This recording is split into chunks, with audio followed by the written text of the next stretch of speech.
Those early Muddy Waters recordings, it's just him and a bass player, or sometimes a harmonica too. The way they work the dynamics of a song, like there's this song, She's Alright, no chord changes. It's just dynamics and really making the music support the lyrics. That was a big song for me. I learned a lot from that song. Let me tell you about this song. This is a song called The Cherokee Dance by Bob Froggy Landis, a man who supposedly died of throat cancer only 3 weeks after this song was recorded. And it features somebody named, I don't have the album on here, but something like Bob Willie Davis and his unitar. And that's the solo you hear, is a unitar. And I found out it was I just asked around and somebody told me they thought it was a bass string on a guitar. So this is what started it all off. It doesn't sound at all like Morphine, but.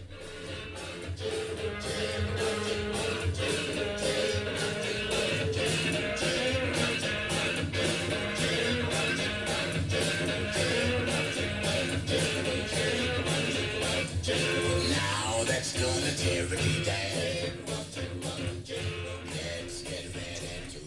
And then, so I just started putting different kinds of bass strings on different guitars and changing the action and pickups, and started jamming with Dana and got a drummer and recorded some things, and just sort of grew like that. It definitely, to me, sounds between a bass guitar and a regular guitar, and it has much more definition than a standard bass. A lot of times when I go to see a band, I find that I can't pick out the individual notes in the bass, and I listen for it because I've worked with Morphine and it's all bass. And so that's the characteristic of his guitar, is that you can hear the notes. It allows you to hear the notes that he's playing. It makes a big difference. And it's a two-string slide bass guitar, and obviously not a lot of people know what a two-string slide bass guitar is supposed to sound like, so.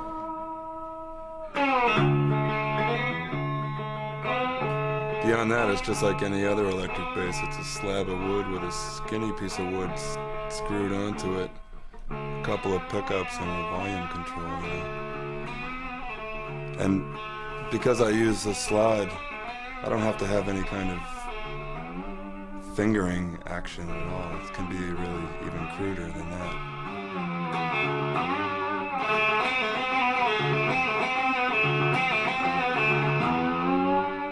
This is the newest instrument here.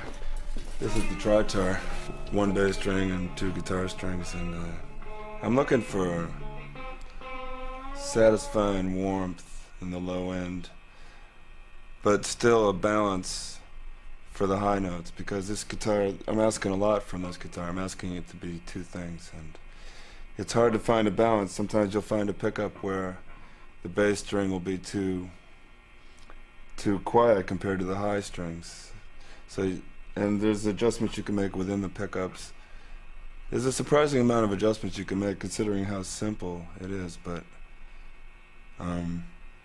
so this, for example, this tailpiece a friend of mine donated. It's from some vintage piece, but it's solid brass, which tends to give it more sustain. A lot of bass players go for a bass that's very thick and heavy wood, because they think that it will give it more sustain, have more like impact somehow. But I personally don't want to carry something so heavy around my neck for 2 hours, so and I don't think it really matters that much. A lot of it, the sound is the way Dana plays with the bass and the voice. It's all baritone sounds, my voice, even his voice when he sings, and his sax, and my bass is really baritone range. It's not the lowest strings, you know. And he just has a way of making his saxophone work with my voice, and in that Morphine way, it's just, to me, it's the sound of, the core of the sound. So, are you ready for this? Dana Colley on the double saxophone. Super sex. Absolutely, it's a revolution. It's unbelievable. It's just in the last 3 or 4 years, it's just gotten cheaper and cheaper to buy professional recording equipment, and which is what this is, you know.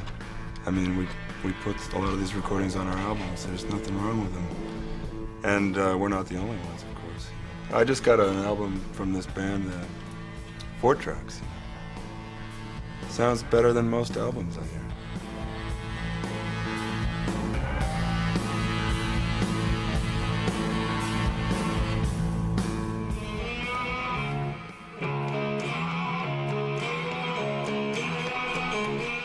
A couple of years ago, I had this casual group with a friend of mine, and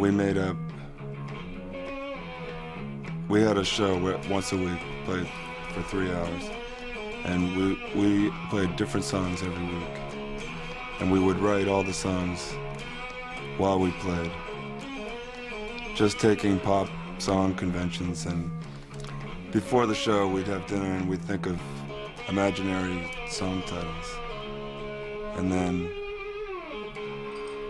we'd just get out there and we'd get something, a groove going, and then we'd look at each other and say, you got something, and away we go, and you get to the chorus and we're singing in harmonies. It was an amazing thing, and it just was a really, we did that for about 6 months, and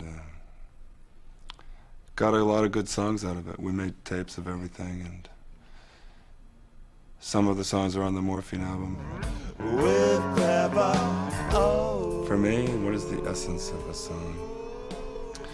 I don't know, it would have to be a personal thing for each listener.